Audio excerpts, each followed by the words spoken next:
Hi hello welcome to Lavanya Shri YouTube channel. ఈరోజు మనం నాటుకోడి ఎలా ప్రిపేర్ చేయాలో ప్రాసెస్ తెలుసుకుందాం. ముందుగా స్టవ్ ఆన్ చేసుకొని ఒక గిన్నె పెట్టి అందులో కొంచెం ఆయిల్ 2 స్పూన్స్ ఆయిల్ వేసుకోవాలి. ఆయిల్ కొంచెం హీట్ ఎక్కాక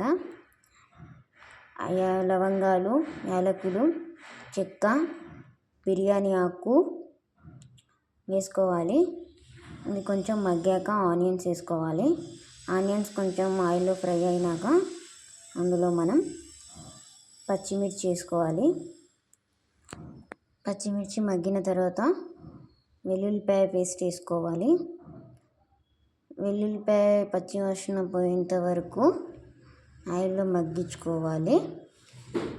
అది కొంచెం పచ్చి వాసన పోయేంత వరకు మగ్గితే మనకు టేస్ట్ అనేది బాగుంటుంది. మగ్గిన తర్వాత చిటికెడు పసుపు వేసుకోవాలి. పసుపు వేసుకున్న తర్వాత ఒకసారి కలిపి మనం ఏదైతే కలిపిన తర్వాత కొంచెం మనం నాటుకోడి ముక్కలు వేసుకోవాలి. నాటుకోడి ముక్కలు వేసి ఒకసారి కలిపేసి క్యాప్ పెట్టుకోవాలి. 1 మినిట్ ఆయిల్లో మగ్గించిన తర్వాత మనం కొంచెం మనకు తగినంత ఉప్పు వేసుకోవాలి. ఉప్పు వేసుకున్న తర్వాత ఒకసారి మళ్ళీ కలపాలి. కలుపుకున్న తర్వాత ఒక 5 మినిట్స్ చికెన్ని అందులో మగ్గించుకోవాలి. మగ్గించుకున్న తర్వాత ఏదైతే ముక్కలు వేసామో అది ముక్కలకి ఇప్పుడు మనం సాల్ట్ అయితే ఏదైతే వేసామో అది మంచిగా పడుతుంది ముక్కలకి.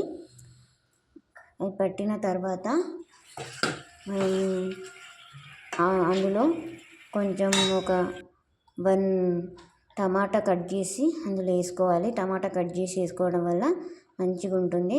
క్యాప్ వేసుకొని టమాటా మగ్గిన తర్వాత ఒకసారి కలుపుకోవాలి. కలుపుకున్న తర్వాత మనం నెక్స్ట్ ఏంటిదంటే కొంచెం కారం వేసుకోవాలి. ఒక 2 స్పూన్ మనం ఎంత కారం తింటామో అంత కారం వేసుకోవాలి.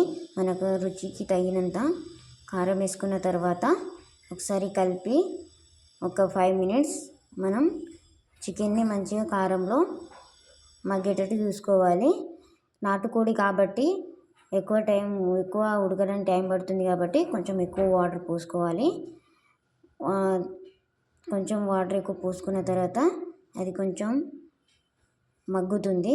మగ్గుతున్న తర్వాత మనం అందులో కొంచెం మనం అందులో గరం మసాలా లేదంటే చికెన్ మసాలా వేసుకొని ధనియాల పొడి వేసుకొని మనం దాన్ని మళ్ళీ ఒకసారి రుచి చూసుకోవాలి. ఉప్పు కరెక్ట్గా ఉంటే నో ప్రాబ్లం. ఇన్ కేస్ ఉప్పు పడుతుందంటే కొంచెం ఉప్పు వేసుకొని కలిపేసుకోవాలి. కలిపేసి అందులో